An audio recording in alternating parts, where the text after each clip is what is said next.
Yeah, boss, we got big problems. You better call that robot, that spot show. It's that spot bot.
We got 2 acid tanks that go on the end here, and the valves are on opposite sides, so it's kind of screwed us in this process. I'm like, well, I'll climb that bank, try to get it on there.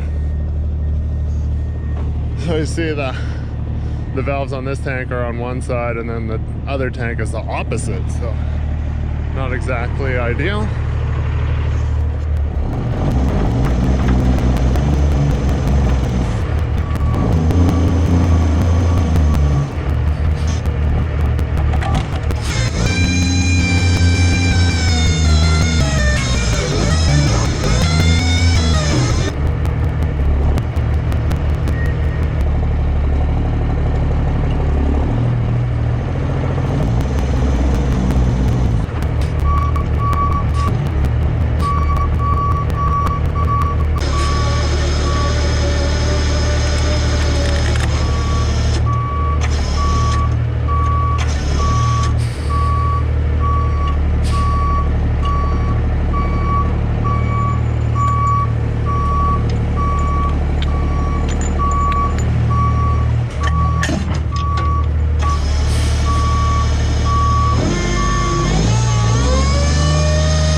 Don't say, darling, 'cause you'll fake it.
Well, how about them apples? A small glimpse.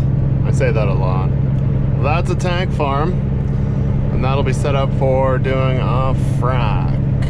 So we're gonna put in another row along the back with another 4 mats. What we set up was 8 8x40s and 10 regular tanks and 2 acid tanks, so 12 tanks. 8 mats, 2.5 hours, which wasn't bad.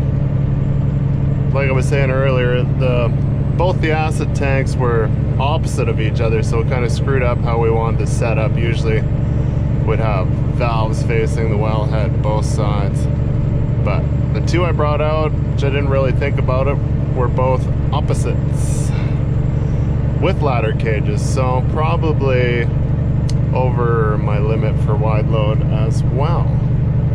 But so that's probably the first time I did a tank farm in probably like almost a year. So that's been kind of nice. The knee is feeling it a little bit. Kind of really sucks not having the auxiliary to slow things down. I was grinding, I could hear it stressing the transmission a few times. I don't know, we'll have to keep bugging the boss. Be like, hey, you got all those auxiliaries in the seat can, let's put one in. Probably you'd even have the drive shafts to match them, unless if he pulled them all out when they blew the drive shaft or blew up the A-box. Who knows? Said he hasn't had very good luck with the 2-speeds. I'm like, well, I had a 2-speed for like 4 years, never had a problem. Besides, I kind of hate how much extra slop it gives you when you're shifting gears and stuff. That was kind of gay. But then again, I had 4, 5, 6 gears in my road train truck, which made it, you know, it was like 112 was pushing at like almost 1800 RPM, so it wasn't a highway machine, let's just say that. Had a little trouble spotting that heater. That heater's got, I think it's an 8-inch pressure hose, so it's not very flexible. Like, put it here, then we drag out the hose, then we're like, oh, we're gonna have to move it over. Oh, then we put it up on blocks every time because it was on a lean, so we're putting blocks underneath the one side so it's level once we spawn it, which I forgot to ask. I'm like, how many BTUs does this thing put out? Someone was asking me that before, and I do not know. And I was gonna ask, and I totally forgot. And I thought about it again when I've hooked up to it this morning. I'm like, oh yeah, don't forget to ask, so I can answer that question. So yeah, probably back out Monday. We'll move that heater. Maybe I'll bring out, we need 4 more mats. We'll have to spot mats around the wellhead. And then we'll wait until I think after the frac, and then 4 more tanks for flowing. That they flow for like a little while. After they're done doing the frac, just make sure everything's good to go. And it makes the tank trucks nice and busy. They come in and they take all the fluid and truck it. So that'll be good for RCM.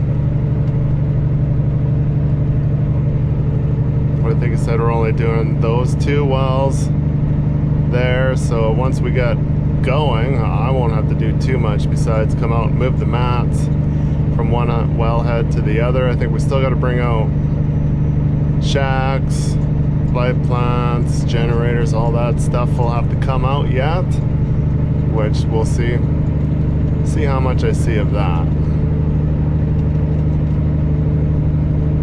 What else needs to come out? We'll bring out 4 mats in a hose tub or 2. Plus we need test equipment. There'll be manifolds, depending on if we're gonna get trailers again.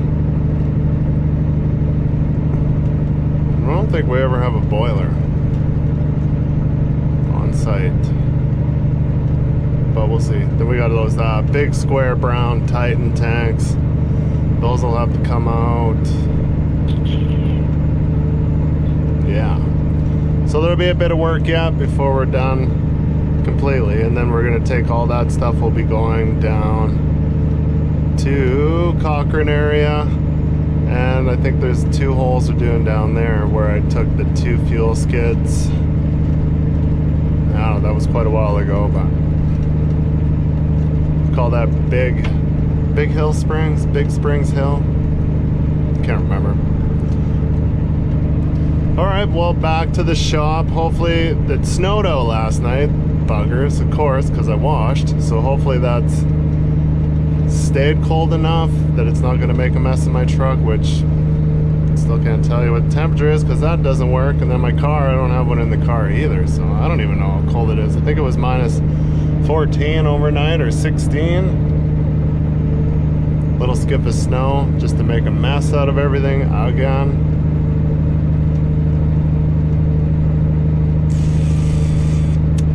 And then all this dust getting me all dusty. Right, back to the shop. We'll talk to you guys later. I'm back again. Just swept off the deck. Just forgot something else. The other day when I was loading, I'm like, oh, both tanks I grabbed yesterday, I struggled to get the tank in between the pins, and I was like, I'm really rusty. And same with a couple mats today, and like four or five of the tanks today too. I'm like, wow, man, I'm sucking. But I also just like realized in the last couple tanks, I'm like, when I was pulling them off the trailer, I'm like, lining up against the roll on my trailer versus the truck, I'm like, this roll, maybe the roll is probably fine, it's the right length, but the pinholes usually stick out past the sides of the fenders on the truck, and this one's in line, so I'm like total of 4 inches more in than a normal bed truck. I'm like, oh, that's what it is. I'm not sucking.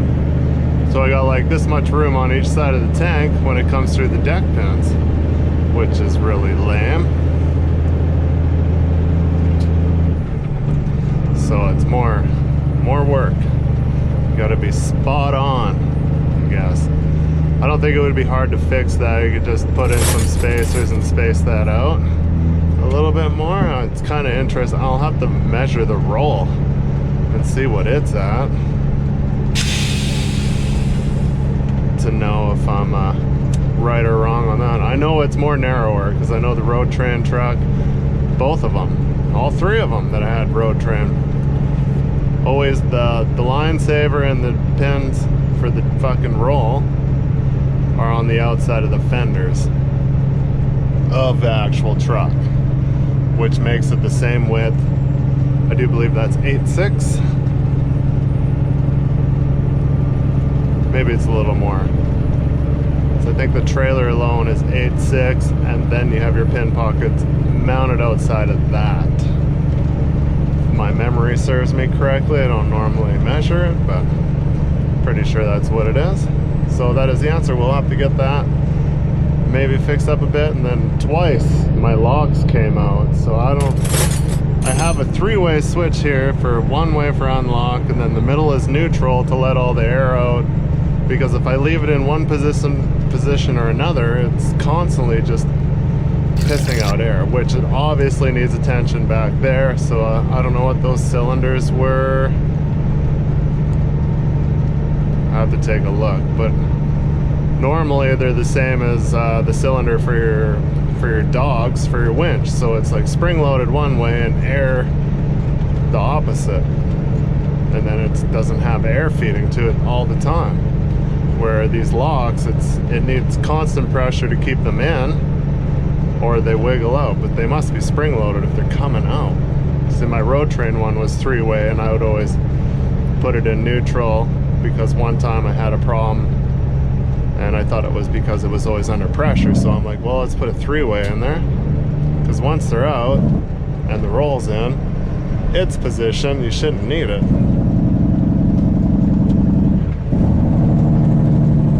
But maybe I'm wrong. The tail on this thing is fairly beat. It's got a lot of slop all over the place, so I'm gonna push up against the tank to push it back. You can see it'll move a good 2-3 inches. Well, 2 inches-ish. Looks like we got some snow. It is kind of a snowy day. I don't want it to snow more. stay like this, dry, so the truck stays clean. Damn it. But alright, there's my beef for today. Back to the shop.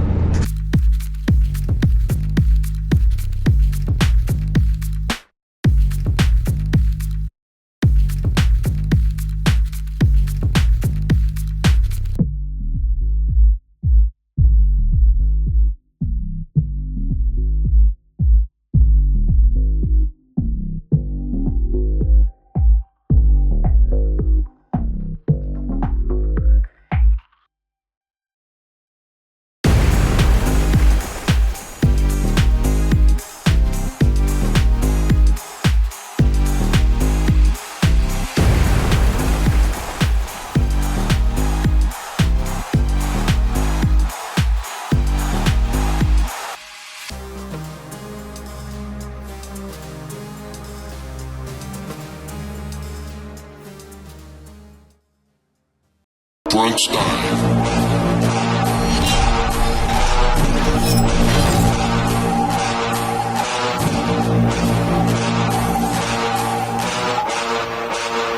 Uma ameaça foi detectada. Uma ameaça foi detectada.